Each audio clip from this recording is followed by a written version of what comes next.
Assembly సమావేశాలు మొత్తానికి అబద్ధాల సభగా మారినటువంటి సిచ్యువేషన్ చూస్తున్నాం. ఏదైతే 6 గ్యారెంటీల అంశం కావచ్చు, మిగతా అంశాలకు సంబంధించి గవర్నర్ ప్రసంగం సంబంధించి కావచ్చు, మొత్తానికి అన్ని అబద్ధాలు పొందుపరిచి ప్రసంగం నిర్వహించినటువంటి అంశం. ప్రధానంగా ఇటు ప్రతిపక్షానికి సంబంధించినటువంటి వాయిస్ కూడా ఎక్కడికక్కడ నొక్కిస్తున్నటువంటి అంశం. మైకులు కట్ చేయడం కావచ్చు, లేకుంటే ప్రధానంగా ప్రజా సమస్యలకు సంబంధించి ప్రస్తావిస్తే మాత్రం మాట్లాడేయకుండా అడ్డు తగిలే పరిస్థితి కనబడుతుంది. దీనికి సంబంధించి మనతో పాటు విశ్లేషించడానికి బీఆర్ఎస్ మాజీ ఎమ్మెల్యే అలాగే సీనియర్ నాయకులు తాటికొండ రాజయ్య గారు జాయిన్ అవుతున్నారు. ఆయన అడిగి మరిన్ని విషయాలు తెలుసుకుందాం. Good evening sir. Telangana assembly జరుగుతున్నటువంటి తీరుతెన్నులు చూస్తూ ఉన్నాం మనం. దీనికి సంబంధించి మీ అభిప్రాయం ఏంటి, ఏమంటారు?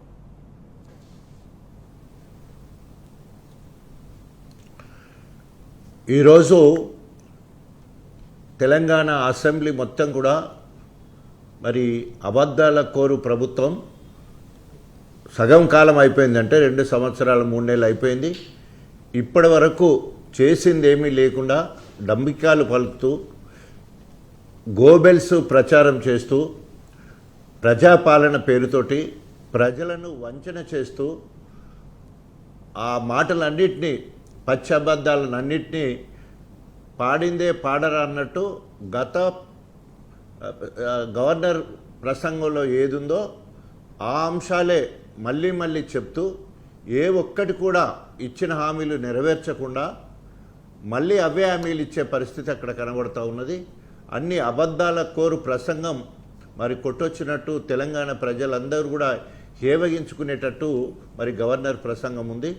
అంతేకాకుండా ఏ ఒక్కటన్నా ప్రజాపాలన పేరుతోటి ఈ ప్రజాహిత కార్యక్రమం చేశాము, ప్రజల మెప్పు పొందాము అని చెప్తారా అంటే ఏ ఒక్కటి కూడా చేయని పరిస్థితి. ఈ రకంగా ఒక్కటే ఇందిరమ్మ ఇండ్లు ఇచ్చినామంటారు. నిన్నగా మా దగ్గర ఇక్కడ వరంగల్లో హనుమకొండ జిల్లాకు సంబంధించిన 4,35,000 ఇండ్లు వస్తే 262 ఇండ్లు పూర్తయినాయంట. మరి ఏవి ప్రభుత్వము కట్టిన వాటికేమో బిల్లులు లేవు, కట్టిన వాళ్ళకేమో శాంక్షన్ లేవు, తర్వాత ఇప్పటివరకు పూర్తిగా బిల్లులు రాని పరిస్థితి ఉన్నది. తర్వాత ఇక ఏ 6 గ్యారంటీల్లో ఏ ఒక్క గ్యారంటీని ఇవన్నీ పరిస్థితి కొట్టొచ్చినట్టు కనిపిస్తుంది. అందులో మహిళలను మభ్యపెట్టడానికి మహాలక్ష్మి పేరుతో 2,500 రూపాయలు నెలకి ఇస్తారని చెప్పి ఇప్పటికి 2 సంవత్సరాలు 3 నెలలు అయింది, అట్లాగే ఉన్నది. అది ఇంపార్టెంట్. అదేవిధంగా మహిళలకు సంబంధించిన గ్యాస్ సిలిండర్ మీద 500 రూపాయల సబ్సిడీ అన్నారు. అది ఇంతవరకు ఏ ఒక్కరికి కూడా రాని పరిస్థితి కనబడుతూ ఉన్నది.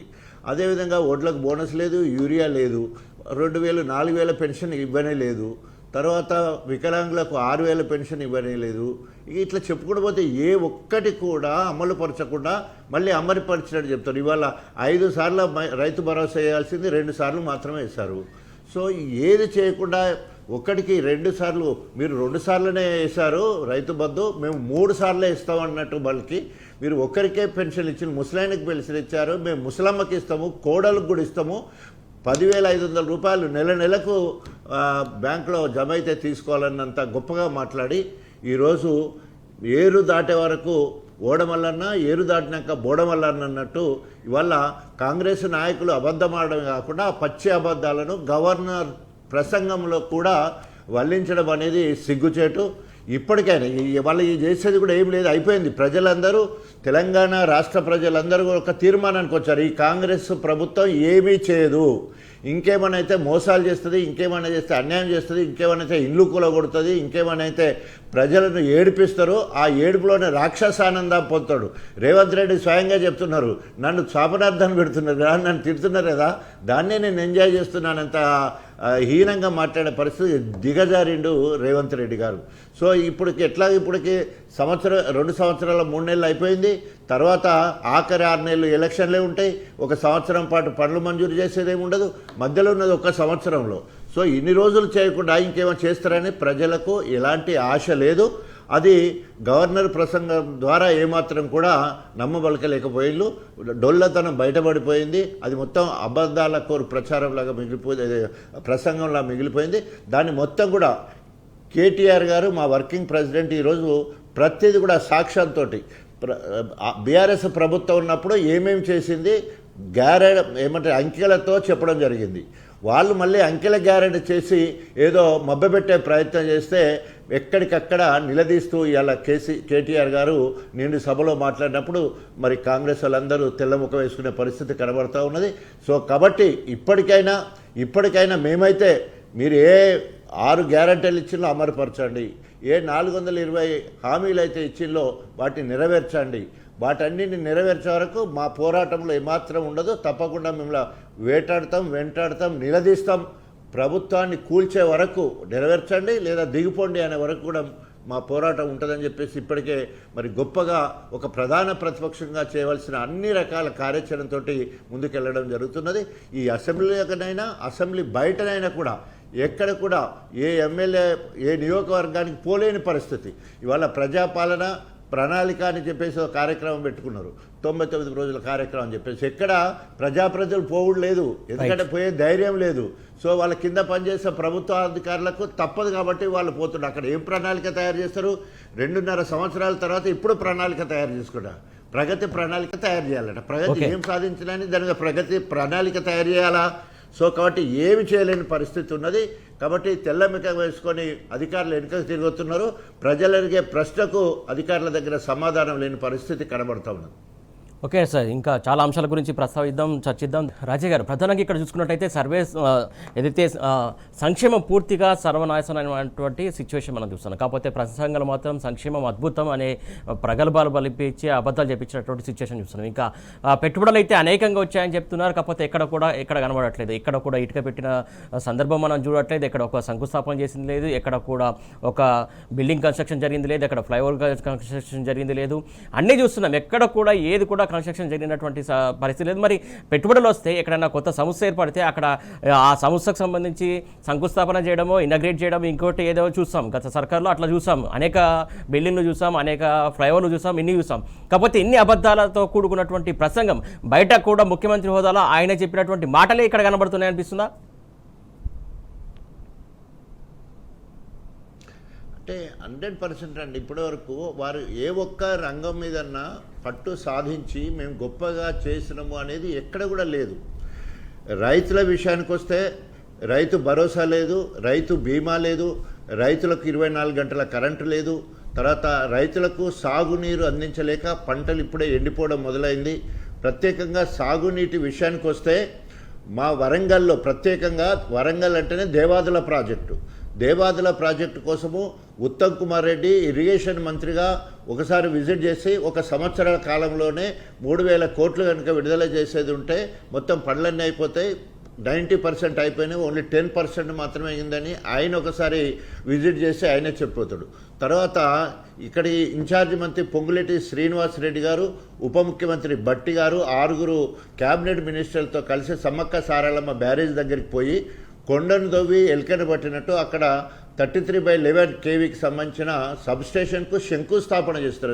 ఎందుకంటే అక్కడ జల విద్యుత్ కూడా వస్తుంది కాబట్టి దానికోసము అది సబ్స్టేషన్ ఫౌండేషన్ వేయడానికి అంత దూరం పోయాడు. అంటే కొండందో వెల్కని పెట్టినట్టు అక్కడ ఉరగబెట్టింది ఏం లేదు. వాళ్ళు అదే 1.5 కాలంలో పనులు పూర్తి చేస్తామని వాళ్ళు చెప్పడం జరిగింది.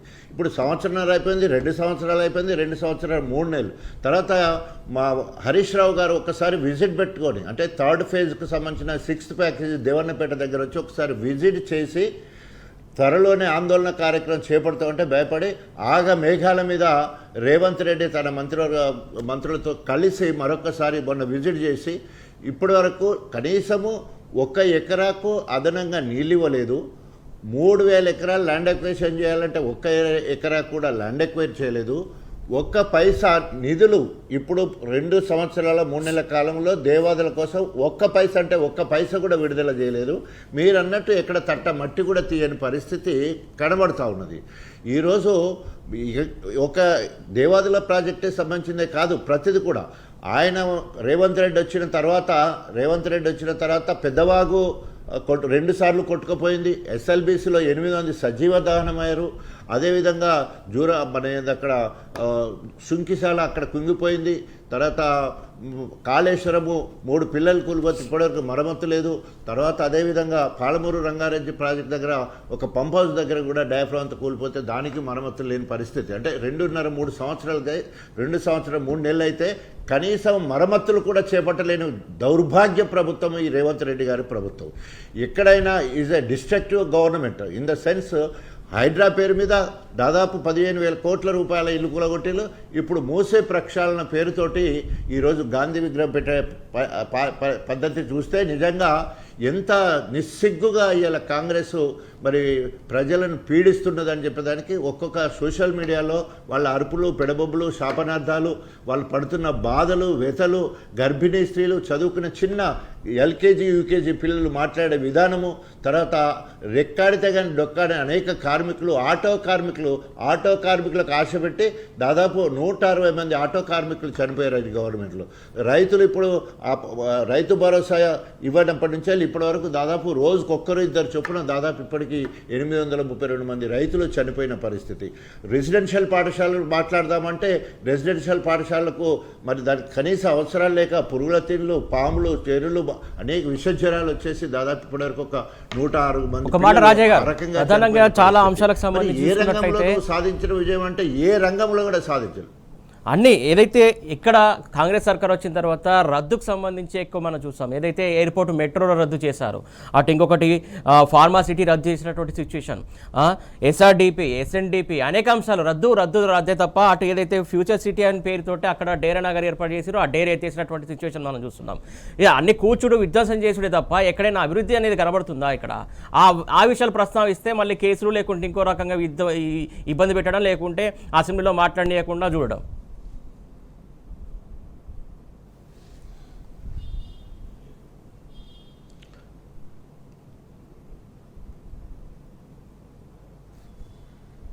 చెప్పండి సార్. సో ఈరోజు రేవంత్ రెడ్డి గారి ప్రభుత్వము ఇక్కడ డిస్ట్రక్షన్ జరుగుతూ ఉంది, కన్స్ట్రక్షన్ ఎక్కడ కూడా లేదు. మొత్తం కూడా ఇక్కడ సంక్షేమ కార్యక్రమాలు కాకుండా కాంగ్రెస్ సంక్షేమం కోసం రాహుల్ గాంధీ గారికి కప్పం కట్టడానికి మాత్రమే దాదాపు ఇప్పుడు 66 సార్లు ఢిల్లీకి పోయే పరిస్థితి జరిగింది. ఒక్క పైసా కూడా అక్కడి నుంచి వెళ్ళి పట్టుకొచ్చింది లేదు.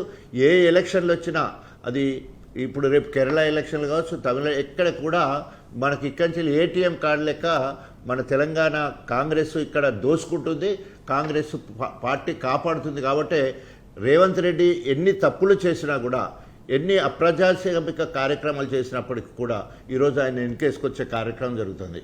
ఉదాహరణకి మొన్న జరిగిన పార్టీ ఫిరాయింపులు ఒకసారి తీసుకుంటే రాజీవ్ గాంధీ గారు 85లో ఫిరాయింపుల చట్టాన్ని తీసుకొచ్చారు. ఇలా కాంగ్రెస్లో ఎంత గొప్ప పాత్ర మనందరూ కూడా లేదు. సోనియా గాంధీ గారి భర్తగా ఆయన తీసుకొచ్చిన చట్టాన్ని గౌరవించాల్సిన బాధ్యత రాహుల్ గాంధీ గారికి ఉన్నది. అంతో ఇంతో రాజ్యాంగాన్ని పట్టుకొని పార్లమెంట్లో అందరి చేత ప్రమాణ స్వీకారం చేశారు. ఫిరాయింపుల చట్టాన్ని మేము పగడ్బందీగా అమలు పరుస్తాము అని చెప్పేసి రాహుల్ గాంధీ గారు చెప్పారు. రాహుల్ గాంధీ శిష్యుడిగా రేవంత్ రెడ్డి ఇంకొక అడుగు ముందుకేసి ఫిరాయింపులకు ఎవరైనా పాడుపడితే రాళ్లతో కొట్టి చంపండి, పిచ్చి కుక్కను ఏ రకంగానైతే రాళ్లతో కొట్టి చంపుతారో ఎవరైనా పార్టీ ఫిరాయించేది ఉంటే ఆ రకంగా వాళ్ళని కొట్టి చంపండి, మీకు సాధ కాకపోతే నాకు చెప్పండి, నేను కొట్టి చంపుతా అని చెప్తాడు. ఈయన ఇలా గేట్లు తెచ్చిన రండి అంటే పట్టుమని 10 మంది పోయిళ్ళు. ఇలా నిస్సిగ్గుగా పట్టుమని 10 మందిని తీసుకున్నప్పుడు వాళ్ళని కాపాడుకోవాల్సిన బాధ్యత రేవంత్ రెడ్డి గారికి ఉంటుంది.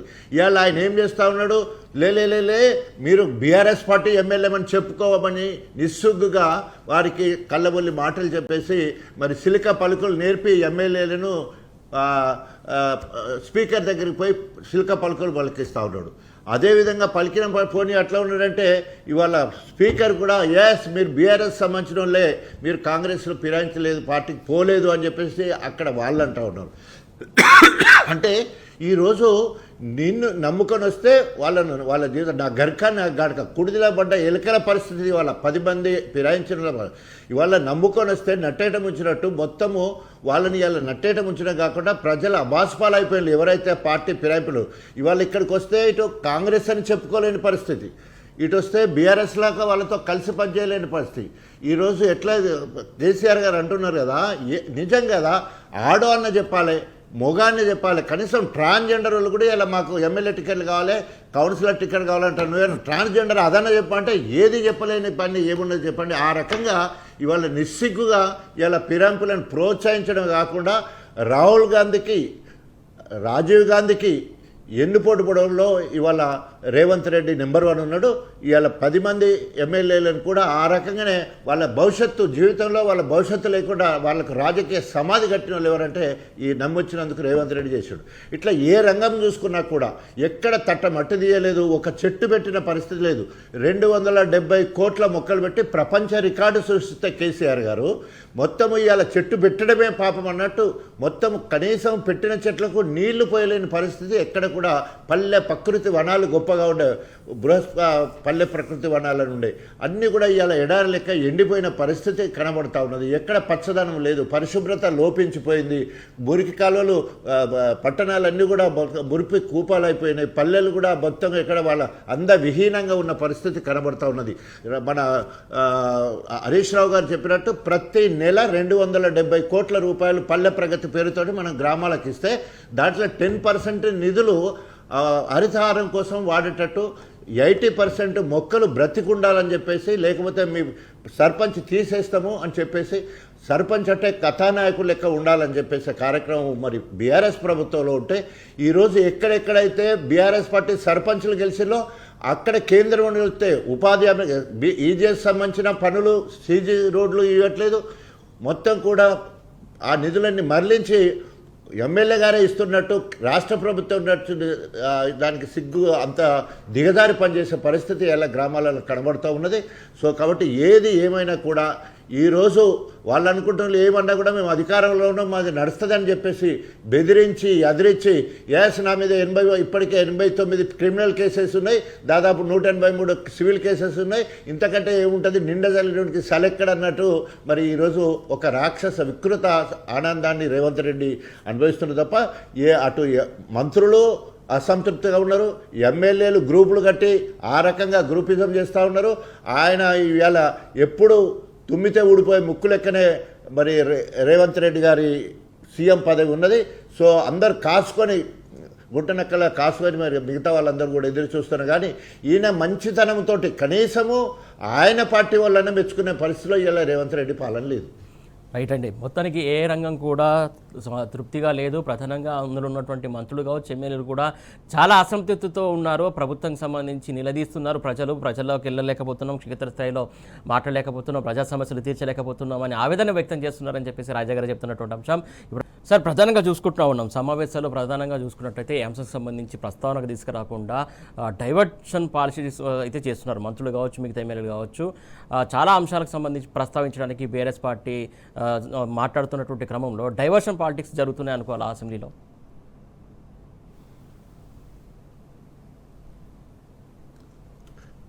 ఏదైనా ఒక ప్రధాన సంక్షోభం కనుక కాంగ్రెస్కి వస్తున్నప్పుడు ఆటోమేటిక్గా డైవర్షన్ పాలిటిక్స్ చేసే క్రమం జరుగుతూ ఉన్నది. అనేక సందర్భాలలో ఒక్కొక్కసారి రైతుకు సంబంధించిన కష్టాలు వచ్చినప్పుడు రైతులు ధర్నా చేస్తున్న క్రమంలో వెంటనే తీసుకొచ్చి లగచర్ల అంశాన్ని తీసుకొచ్చి ముందు పెట్టే కార్యక్రమం చేస్తారు. లేదా ఆ విషయం మీద భార్య కొట్లాడుతున్న క్రమంలో ఈ రేస్ కారు విషయంలో మళ్ళొకసారి వచ్చే సో ఈడీ నోటీసులు కానీ, తర్వాత సిబిఐ ఎంక్వైరీ కానీ, ఇట్లా రకరకాలుగా డైవర్షన్. లేదంటే ఏది కేటీఆర్ గారు ఫామ్ హౌస్ మీద అదే డ్రగ్స్ ఎక్కడ ఫంక్షన్, ప్రైవేట్ ఫంక్షన్ అయితే దాన్ని ఒకసారి డైవర్షన్ చేసే కార్యక్రమం. అదేవిధంగా కొండ సురేఖ ద్వారా స్టేట్మెంట్ ఇచ్చేసి ఆ రకంగా మళ్ళీ అదొక డైవర్షన్ చేసే కార్యక్రమం. ఒక్కటి లేకపోతే సిట్ అని చెప్పేసి అటు కేసీఆర్ గారిని, కేటీఆర్ గారిని, హరీష్ రావును ప్రతి ఒక్కరిని దానికి పిలిపించి మరి గందరగోళం సృష్టించే పరిస్థితి. ఎప్పుడైతే ప్రభుత్వానికి చెడ్డ పేరు వస్తుంది లేదా దొరికిపోతుందన్న క్రమంలో వెంటనే ఇంకోటి ఫాల్స్ కేసు తీసుకొచ్చేసి అభియోగం చేసి మరి ఎవరిని ఒక్క నిరికియాలనే, బదనాం చేయాలనే ఆలోచనతోటి కార్యక్రమం చేసే క్రమం కొట్టొచ్చినట్టు కనపడుతూ ఉన్నది. ఏ ఒక్కటన్నా ఏమన్నా దాంట్లో ఏమన్నా ఉందంటే దాంట్లో ఏం లేదు. అందుకనే లొట్టపీసు కేసు అని మా కేటీఆర్ గారు ఎందుకన్నారు అంటే దేంట్లో కూడా నిజం లేదు, అభియోగాలు చేయడం తప్ప దేంట్లో కూడా సాక్ష్యాధారాలు లేవు, నిరూపించడానికి వాళ్ళ దగ్గర ఏం లేవు. సో కాబట్టి ఎట్టి పరిస్థితులలో తప్పించుకున్న దానికి ప్రతి అంశంలో కూడా ఈరోజు హైడ్రా విషయం కావచ్చు, అదేవిధంగా మూసి ప్రక్షాళన కావచ్చు, తర్వాత ఎక్కడ పడితే అక్కడ మన ఖమ్మంలో ఇల్లు కూలగొట్టిన పరిస్థితి కావచ్చు, అనేక రకాలుగా డిస్ట్రక్టివ్ నేచరే. ఎక్కడ కూడా కూలగొట్టడం, ఎరగొట్టడం, మొత్తం కూడా రాక్షస పాలనకు పరాకాష్ట ఇవాళ రేవంత్ రెడ్డి ప్రభుత్వం అన్నట్టు కొట్టొచ్చినట్టు కనిపిస్తూ ఉంది.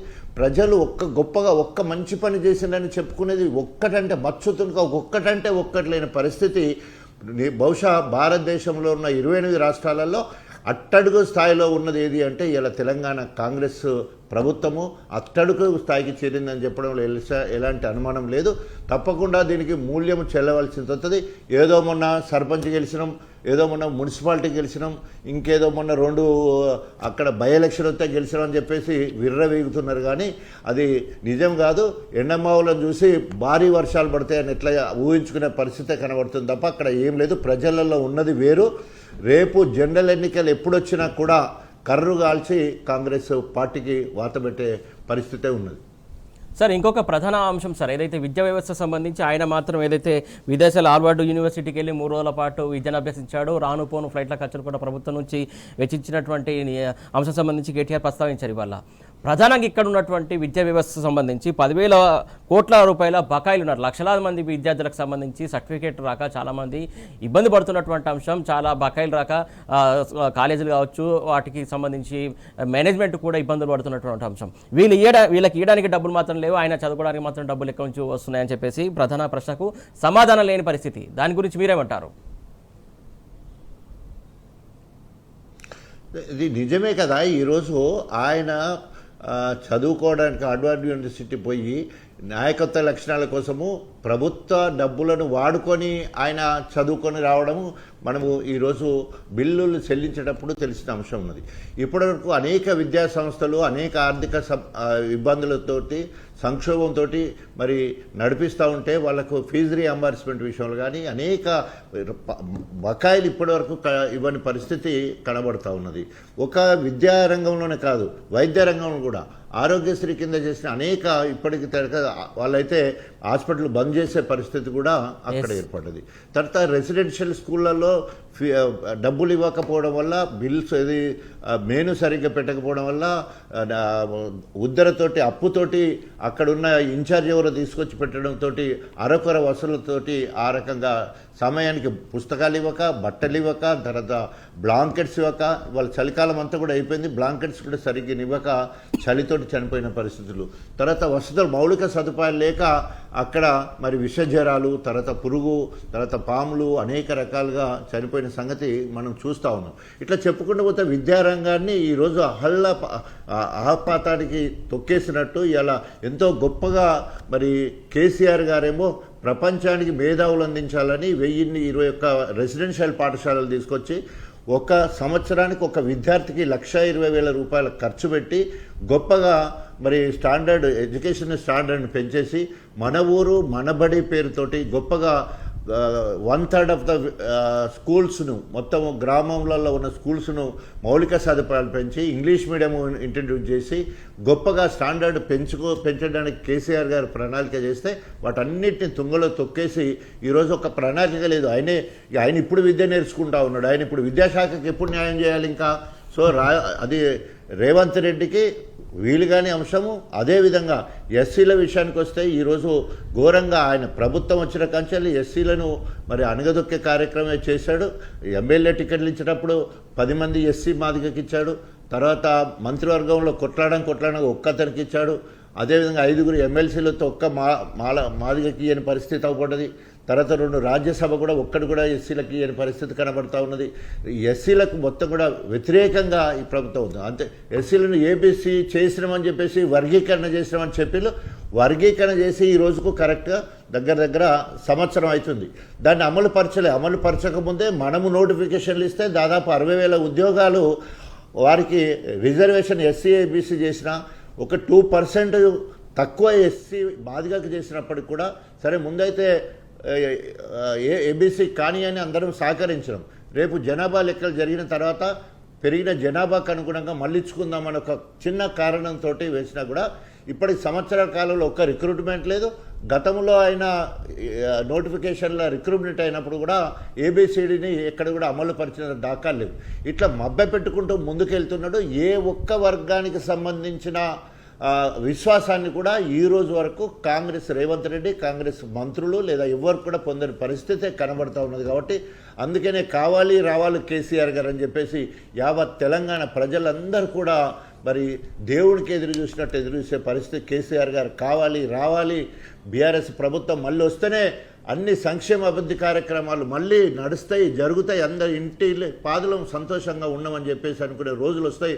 ఒక ఇల్లు తీసుకుంటే ఇంటికి ఉచితంగా ఫ్రీ శుద్ధి చేసిన నీళ్ళు ఇవ్వడం జరిగింది, కంటి వెలుగు పరీక్షలు చేయడం జరిగింది, ఇంట్లో ముసలాన్ని ఉంటే పెన్షన్ కరెక్ట్గా వచ్చేది, వితంతు ఉంటే వచ్చేది, ఒంటరి మహిళలు ఉంటే వచ్చేది, రైతు భరోసా వచ్చేది, రైతు బీమా వచ్చేది, రైతు చనిపోతే వారం రోజులు వెళ్ళకముందే 5 లక్షల రూపాయలు ఇచ్చిన చరిత్ర మరి కేసీఆర్ గారికి ఉంది.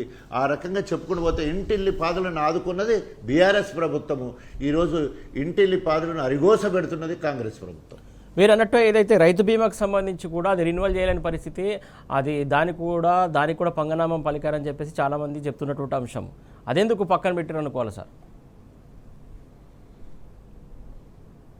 అంటే దేనికి ఇప్పుడు ఎక్కడైతే కేసీఆర్ గారికి మంచి పేరు వచ్చినాయో ఆ పథకాలను అట్లనే కనుక కొనసాగించేది ఉంటే మళ్ళీ కేసీఆర్ గారికే పేరు వస్తుంది. అందుకనే కేసీఆర్ పథకాలకు పేరు రావద్దు, కేసీఆర్ గారు చేసిన పనులకు పేరు రావద్దు అని చెప్పేసి ఏ పనులు కూడా ఇది రైతు సంక్షేమం కోసము ప్రాజెక్టులు ఉంటే ప్రాజెక్టులు 80 to 90%, 90% దేవాదులు ఉంటే అట్లాగే ఉంటుంది.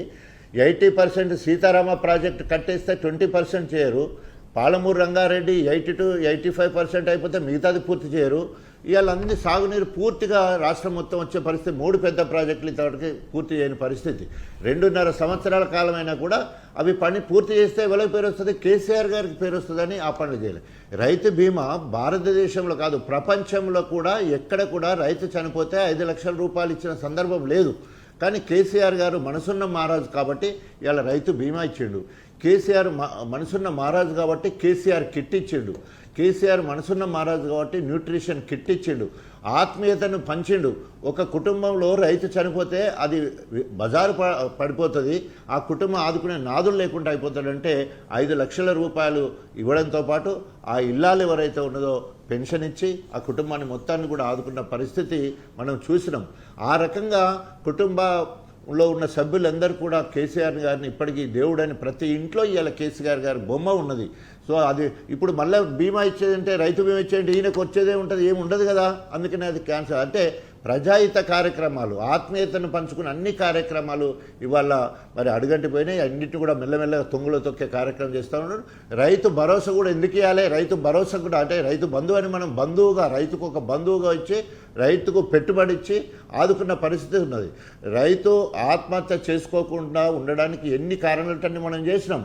రైతు ఆత్మహత్య చేసుకుంటున్నాడు అప్పులు చేసి అంటే అప్పు చేసేదానికి రుణమాఫీ చేసినాం. రైతు కోసము కరెంటు కష్టాలు వచ్చినాయని చెప్పి ఉచితంగా నాణ్యమైన కరెంటు ఇచ్చినాము. రైతు గుడంబ తాగి చనిపోతుంటే గుడంబ తయారు కాకుండా ఆపేసి ఆ గుడంబ తయారీదారులకు 2 లక్షల రూపాయలు ఫ్రీగా ఇచ్చినాము. తర్వాత రైతు బిడ్డకు పెళ్లి చేసి వరకట్నం ఇచ్చి నష్టపోతుందంటే మరి కళ్యాణ లక్ష్మి పేరుతోటి మనం 1,00,000 రూపాయలు 1,110 ఇచ్చే కార్యక్రమం చేసినాం.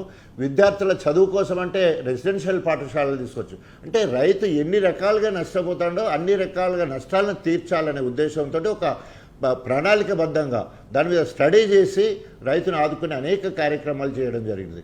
వీటన్నిటి ఎలా ఇవన్నీ చేస్తే కేసీఆర్కి పేరు వస్తుందని వీటన్నిటిని ఆపే ప్రయత్నం ఇలా రేవంత్ రెడ్డి చేస్తుండ్రు. That is destructive nature. So కాబట్టి ఇలా ప్రజల ఆమోదం లేదు.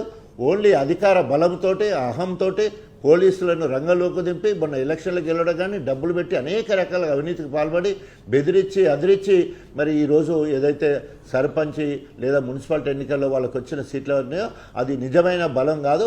రేపు రాబోయే రోజుల్లో జనరల్ ఎలక్షన్ వచ్చే వరకు వాళ్ళది మొత్తం కూడా బయటపడుతుంది. బండారం కర్రు కాల్చి వాత పెడతారు ప్రజలు. సార్ ఇంకొక అంశం ప్రధానంగా ఏదైతే కౌలు రైతుల అసలు ప్రస్తావనే తీసుకురావట్లేదు కాంగ్రెస్ సర్కారు వాటికి సంబంధించి. ఇంకొకటి ముఖ్యంగా ఏదైతే రుణమాఫీకి సంబంధించి 50,000 రుణమాఫీ చేశామని చెప్పేసి ప్రగల్భాలు పలుకుతుంది. అసలు వాస్తవానికి కాంగ్రెస్ సర్కారు రుణమాఫీ చేసిన సంఖ్య ఎంత, ఎన్ని డబ్బులు ఇచ్చింది అనుకోవాలి? అసలు ఇప్పుడు ముందు ఏమనుకున్నారంటే 40 లక్షల మంది రైతులకు గాను దాదాపు 31 లక్షల రూపాయలు మేము రుణమాఫీ చేస్తామని చెప్పి 31 లక్ష వేల కోట్లను చేస్తానని చెప్పేసి ఆఖరికి 20,000 కోట్ల రూపాయలకు తీసుకొచ్చిళ్ళు. బట్టి స్వయంగా చెప్పింది మేము 12,000 కోట్లు మాత్రమే విడుదల చేసినామని చెప్పడం జరిగింది. ఇది మొత్తం కలిస్తే దాదాపు 35% కంటే ఎక్కడ పూర్తిగా రైతు ఏమంటారు రుణమాఫీ జరగలేదు. సో ఆ రుణమాఫీ జరగక ఆ రైతు రుణమాఫీ ఏదైతే 2 లక్షల రుణమాఫీ అని చెప్పేసి ఎక్కడ కూడా కాలే. అంతేకాకుండా ఏమన్నారు, 2 లక్షల పైన ఉండేది ఉంటాయి, 2,30,000, 2,50,000, 4 లక్షలు, 3 లక్షలు ఉన్నా కూడా 2 లక్షల పైనది మీద కట్టుకునేది ఉంటే 2 లక్షలు మాఫీ చేస్తామంటే అందరు సప్పో 5%, 10% ఇంట్రెస్ట్ తీసుకొచ్చి అవి కూడా కడితే అవి మీద పడ్డాయి, ఇది రాలేదు. 2 రకాలుగా రెంట చెడ్డ రేవడి లెక్క అనేక మంది రైతులు మరి బ్యాంకులు వచ్చి వాళ్ళు ఏమంటారు వాళ్ళని వేధిస్తూ ఉంటే కొంతమంది బ్యాంకులో మందు తాగి చనిపోయిన రైతులు ఆత్మహత్యలు చేసుకున్నారు. ఇవాళ రైతు ఏదైతే రుణమాఫీ జరగకపోవడం వల్ల అనేక మంది రైతులు ఆత్మహత్యలకు పాల్పడిన పరిస్థితి, యూరియా రాక ఆత్మహత్య చేసుకున్న పరిస్థితి, యూరియా దొరకక, తర్వాత సాగునీరు రాక పంట ఎండిపోతుంటే చూసి ఆత్మహత్య చేసుకున్న పరిస్థితి మనకు కనబడుతూ ఉన్నది. కాబట్టి ఏ ఒక్క రంగం కూడా రైతు రుణమాఫీ సరిగ్గా చేయలేదు, రైతు భరోసా కరెక్ట్గా ఇవ్వలేదు, వడ్లకు బోనస్ ఇస్తానన్నాడు, అన్ని రకాల వడ్లకు ఇస్తానన్నాడు, అన్ని పంటలకు ఇస్తానన్నాడు, అస్సలకు ఒక్క పంటకు ఆఖరికి సన్నవాటికి ఇస్తాను, సన్నాలకు కూడా ఇవ్వని పరిస్థితి. ఇప్పటికి దాదాపు ప్రభుత్వం దగ్గర 1,930 కోట్ల రూపాయలు బకాయిలు ఉన్నాయి రైతులకు. ఇప్పటికీ వేసాకి ఇప్పటి వరకు ఎక్కడ కూడా బోనస్ వేసిన సందర్భం లేనేలేదు. సో ఇట్లా చెప్పుకుంటే ఏ రంగంలో కూడా ఏ రంగం తీసుకున్నా అరే యూరియా లేకుండా 2 పంటలు, వానకాలం యూరియా లేదు, వేసంగి యూరియా లేదు, కనీసం ఇప్పటికి కూడా యూరియా దొరకలేని పరిస్థితి ఉన్నది. రైతులు అగమ్య గోచరంగా ఏం చేయాలో, వ్యవసాయం ఎట్లా చేయాలో తోయని పరిస్థితి. ఇప్పుడు చూస్తేనేమో మనకు రిజర్వాయర్లలో నీళ్లు ఉన్నాయి, కానీ కాలువల చెరువులు కుంటలు నింపకపోవడం వల్ల, సరిగ్గా ప్రణాళిక లేకపోవడం వల్ల ఇప్పుడే ఇప్పుడే పొలాలు పంటలన్నీ కూడా ఎండిపోయే పరిస్థితి కూడా కనబడుతున్నది. రాబోయే రోజులలో తప్పకుండా రైతులందరూ తిరగబడతారు. ఎక్కడికక్కడ ఈ రాష్ట్ర ప్రభుత్వాన్ని నిలదీసే రోజులు దగ్గరున్నాయి. సార్, ఫ్యూచర్ సిటీ కాదు, ఉన్న సిటీని సర్వనాశనం చేశారు. ప్రధానంగా ఉన్న సిటీని కాపాడండి. ఏదైతే చాలా చోట్ల దొంగలు బీభత్సం సృష్టిస్తున్నారో, హోంశాఖ మీ దగ్గర ఉంది, దానికి సంబంధించి రివ్యూ ఏం చర్యలు చేపట్టబోతున్నారు? అలాగే ముఖ్యంగా ఇంకొకటి, దోమలు కూడా సిటీలో కావచ్చు చాలా చోట్ల పెరిగిపోతున్నాయి విపరీతంగా. దానికి ఫాగింగ్ చేసే సిస్టమ్ ఎక్కడ కూడా కనబడట్లేదు. చేయాల్సిన అవసరం లేదా, పట్టించుకుంటారా పట్టించుకోరా అనే ఆ ప్రశ్నకు సమాధానం రాని పరిస్థితి. ఇప్పటికైనా దీనిపైన చర్యలు ఏమైనా తీసుకుంటారని చెప్పేసి మనం ఎక్స్పెక్ట్ చేయొచ్చా? మనము ఈ కాంగ్రెస్ ప్రభుత్వం నుండి ఎలాంటి రక్షణ దొరుకుతుందని ఎక్స్పెక్ట్ చేసే పరిస్థితి లేదు. కాబట్టి ప్రజలందరూ కూడా గందరగోళానికి గురవుతున్నారు, అనేక రకాలుగా బాధలు పడుతూ ఉన్నారు. ఉన్న సిటీని చూసుకోలేకుండా 4 సిటీ అని చెప్పేసి, ఫ్యూచర్ సిటీ అని చెప్పేసి, గతంలో ఫార్మర్ సిటీ కింద తీసుకున్న 13,000 ఎకరాలనే రకరకాల పేర్లు మార్చుకుంటూ పెట్టుకుంటూ, తర్వాత ఆ ప్రాంతంలో ఇంకేదో 50-60 ఊర్లను కూడా అలా కలుపుతామని చెప్పేసి ఆ రకంగా ఉన్న సిటీని చూసుకోకుండా ఇంకేదో ఫ్యూచర్ సిటీ అని మొత్తం కూడా మహబూబ్ నగర్ ముఖాన్ని తీసుకుపోయే కార్యక్రమం చేస్తున్నారు. ప్రజలందరూ కూడా దీన్ని గమనిస్తూ ఉన్నారు. ప్రజలకు ఉన్నది ఒకటే ఒక ఆయుధం, ఓటు హక్కు. సో ఓటు హక్కు కోసం ఎదురు చూస్తున్నది జనరల్ ఎలక్షన్ల వరకు చూస్తారు. ఎందుకంటే ఏ రంగంలో, అది పట్టణం కానీ, పల్లె కానీ, తర్వాత ఈ పొలాలు కానీ, చెరువులు కానీ, రిజర్వాయర్లు కానీ, ఏది దొరుకుతుంది రియల్ ఎస్టేట్ కోసమే వాడుకోవాలన్నట్టున్నది. ఇవాళ హైడ్రా పేరుతోటి రియల్ ఎస్టేటు, ఇవాళ మూసీ నది ప్రక్షాళన పేరుతోటి రియల్ ఎస్టేటు, ఆ రకంగా చేసి 1,000 కోట్లు సంపాదించాలనే కార్యక్రమం ఒకటి. తర్వాత రెండవది, ఇంతకుముందు చెప్పినట్టు రాహుల్ గాంధీకి ఇక్కడి నుంచి వెళ్ళి నెల కప్పం కట్టడానికి మాత్రం ఢిల్లీకి వెళ్తా ఉన్నాడు. సార్, ఫైనల్ గా ఒక క్వశ్చన్ సార్, ఫైనల్ గా ఏదైతే వడ్డీ రుణాలకు సంబంధించి 57,000 కోట్లు ఇచ్చానని చెప్పేసి బట్టి విక్రమార్క చెప్పిన దానికి కేటీఆర్ కౌంటర్ ఇచ్చారు. ప్రధానంగా మీరు ఇచ్చినటువంటి ఆర్డర్ కాపీ ఇస్తే నేను ఈ క్షణమే ఇక్కడ నుంచి రాజీనామా చేసిపోతాను, ఆర్డర్ కాపీ చూపించండి, లేకపోతే మీరు చేసిపోతారని సవాల్ చేశారు. ఆ సవాల్కు వారు కట్టుబడి ఉంటారనుకోవాలా? సో ఏంటంటే మొత్తము మహిళలను కోటీశ్వరాలు చేస్తామని చెప్పేసి, 1,000,000 మంది మహిళలను కోటీశ్వరాలు చేస్తారని చెప్పేసి ఉత్తర ప్రగల్భాలు పలుకుతూ, తర్వాత ఎక్కడ కూడా ఇప్పటివరకు మహిళలకు రుణాలు ఇచ్చిన పరిస్థితి లేదు. సో క్లియర్గా ఎక్కడైనా ఉంటే చూపించండి. మీరు 6 గ్యారంటీలకు చూపించారు, సంతకాలు పెట్టారు, తర్వాత మహిళలను కోటీశ్వరాలు చేస్తారని చెప్పిన ఎక్కడ ఇచ్చిన దాఖలేం లేకుండా అది కాయిదాలకే పరిమితం అవుతుంది తప్ప ఎక్కడ కూడా మహిళ కోటీశ్వరాలు అయిన సందర్భం లేదు. సో కాబట్టి ఈరోజు ఇప్పటికి కూడా కేటీఆర్ గారు చెప్పినట్టు ఈ దేనికైనా మేము నిరూపించడానికి మీరు ఏం చేయకుండానే ఇవన్నీ ఉత్తర ప్రగల్భాలు బలుతున్నారు తప్ప కాయిదాలకే పరిమితం అవుతున్నాయి తప్ప మేము ఏదైనా నిరూపిస్తామని చెప్పేసి ఇలా కేటీఆర్ గారు గొప్పగా మాట్లాడడం జరిగింది. తప్పకుండా అందరికంటే ఎక్కువ మహిళలనే మోసం చేస్తూ ఉన్నారు. మహిళల కన్నా కళ్యాణ లక్ష్మితో తులం బంగారం ఎగ్గొట్టిండ్రు, తర్వాత విద్యార్థినులకు స్కూటీ ఎగ్గొట్టిండ్రు, తర్వాత భర్తతో పాటు భార్యకు పెన్షన్ ఇస్తానని అదే కొట్టిండ్రు, మహాలక్ష్మి పేరుతోటి 25,000 అది ఇస్తానని అది ఎగ్గొట్టిన సందర్భము. ఒంటరి మహిళలకు ఇప్పుడు కొత్త పెన్షన్ లేదు, భర్త చనిపోయిన వితంతుకు ఇప్పటివరకు కొత్త పెన్షన్ లేదు, అదనంగా 2,000 పోను కొత్త పెన్షన్లు కూడా ఇప్పటివరకు ఇవ్వలేదు. తర్వాత ఇట్లా చెప్పుకుంటూ పోతే అనేక రకాలుగా మహిళలకే నష్టం చేసిన పరిస్థితి కనబడుతుంది. మహిళా వ్యతిరేక ప్రభుత్వం తప్పకుండా రేపు రాబోయే రోజుల్లో ఆ మహిళలే తిరగబడతారు. ఎందుకంటే మహిళలు ఆదిశక్తి. తప్పకుండా ప్రతి ఇంట్లో ఒక గృహిణి ఉంటుంది, అంటే మహాలక్ష్మి పేరుతో 2,500 ఇస్తారని అది ఒక్కటి చాలు వాళ్ళని పాత్ర పెట్టేందుకు. మహిళలందరూ ఊర్లల్లో చీపురు పట్టుకొని తరిమి కొట్టే రోజులు దగ్గర ఉన్నాయి. థ్యాంక్ యూ సో మచ్ అండి. మొత్తానికి మహిళలనే ఖచ్చితంగా మోసం చేసినటువంటి అంశం చూస్తున్నాం. ప్రధానంగా 2,500 ఇస్తున్నారు. ఇప్పుడు ఏదైతే వడ్డీ లేని రుణాలు ఇస్తున్నారో ఇవ్వలేదు. ఖచ్చితంగా ప్రధానంగా ఏదైతే కాంగ్రెస్ సర్కారుకు రానున్న రోజుల్లో బుద్ధి చెప్పే సమయం దగ్గరలోనే ఉందని చెప్పేసి రాజా గారు చెప్తున్నటువంటి అంశం ఇదే. ఇవాల్టి బరాబర్ అడుగుదాం. Keep watching tea news.